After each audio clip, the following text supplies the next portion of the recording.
Bonjour et bienvenue pour cette deuxième vidéo de motivation. Comme sur le même schéma que la première, j'ai voulu encore une fois faire une vidéo authentique et c'est pour ça que j'ai encore rien préparé.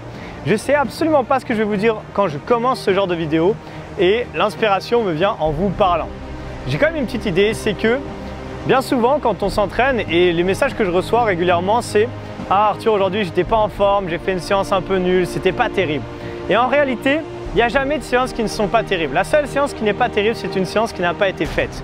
Pourquoi j'explique ça? Simplement parce que bien souvent, on a envie, et moi le premier, d'être à 100% dans son entraînement à chaque fois qu'on le fait. Et c'est normal, c'est légitime, surtout quand on fait du HIIT ou qu'on se rapproche en tout cas.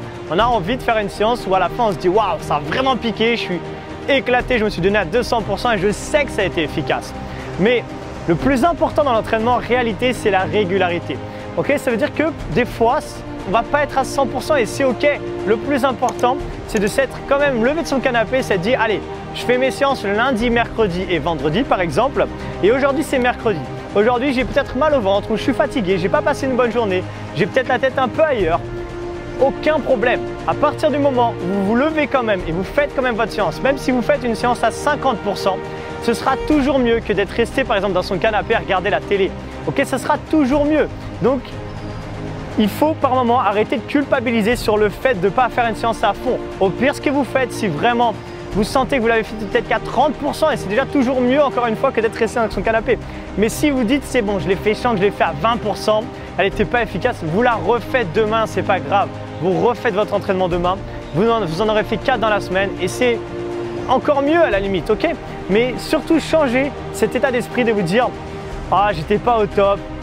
Je ne l'ai pas fait à fond, c'est pas grave. Une deuxième chose du coup qui me vient en tête, c'est que bien souvent, surtout quand on fait des programmes de perte de poids, on a envie de perdre tellement vite qu'on se pèse quasiment tous les jours. Et du coup, vous pesez tous les jours et du coup, il y a des fluctuations dans le corps tous les jours. Et malheureusement, des fois, en une semaine, on va voir qu'on a pris du poids. Et en réalité, ce n'est pas forcément du poids pris. Peut-être qu'on a fait un peu plus de rétention d'eau parce qu'on a mangé quelque chose de très salé le jour d'avant. Peut-être qu'on pèse un peu plus lourd parce qu'on a pris de la masse musculaire en une semaine et du coup la masse musculaire accumulée à la masse graisseuse, et on a pris un peu de poids. Mais peut-être que la masse graisseuse va disparaître dans les prochains jours avant qu'on se pèse. Ok, donc pareil, aujourd'hui on va plus parler du coup de la culpabilité, un petit peu de l'entraînement, des résultats, tout ça. Je sais qu'on parle souvent bien sûr de résultats, d'obtenir des résultats rapidement et on veut obtenir des résultats rapidement, mais des fois il faut aussi relâcher la pression et des fois se focaliser sur waouh, ça fait du bien d'avoir fait une séance, je suis fier de moi.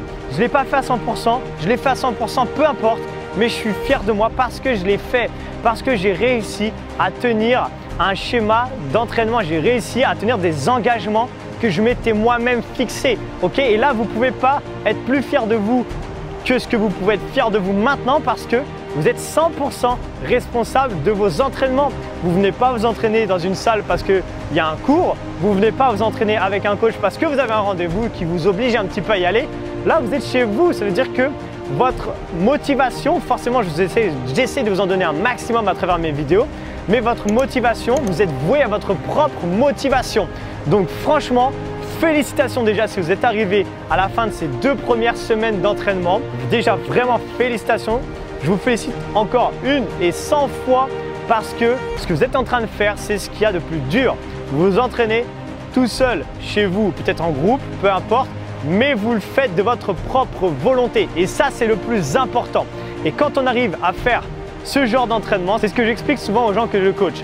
C'est que quand on arrive à sortir de sa zone de confort, pour faire une séance de haute intensité ou une séance de sport qui n'est pas forcément agréable en soi sur le moment, et bien dans la vie de tous les jours, ensuite on est beaucoup plus fort pour réaliser des actions qui d'habitude pourraient être fatigantes. On se dit il faut que j'aille faire des papiers, il faut que j'aille aux impôts, peu importe. Quand on devient plus fort dans le sport, on se crée un mental et on devient plus fort dans sa tête et du coup plus fort dans sa vie en général. Ok, donc restez bien focus sur cette fin de semaine, sur ce que je viens de vous expliquer aujourd'hui. La première des choses, c'est ne culpabilisez pas quand vous ne faites pas une séance à 100%, c'est normal, on n'est jamais tout le temps à 100%. Et félicitez-vous d'être arrivé déjà jusqu'ici parce que vous avez encore une fois fait le plus dur, vous avez lancé l'engrenage et qu'à partir du moment où on a lancé un engrenage, eh ben, c'est beaucoup plus facile de le garder, donc félicitations encore. Maintenant, je vous dis à dans 1, 2, 3 jours, peu importe pour votre 3e semaine, continuez comme ça. Essayez de vous donner un peu plus à chaque séance en fonction de votre énergie du moment. Faites du mieux que vous pouvez en fait en fonction du moment et vous pourrez être vraiment fier de vous. À dans 1, 2, 3 jours, peu importe. Ciao!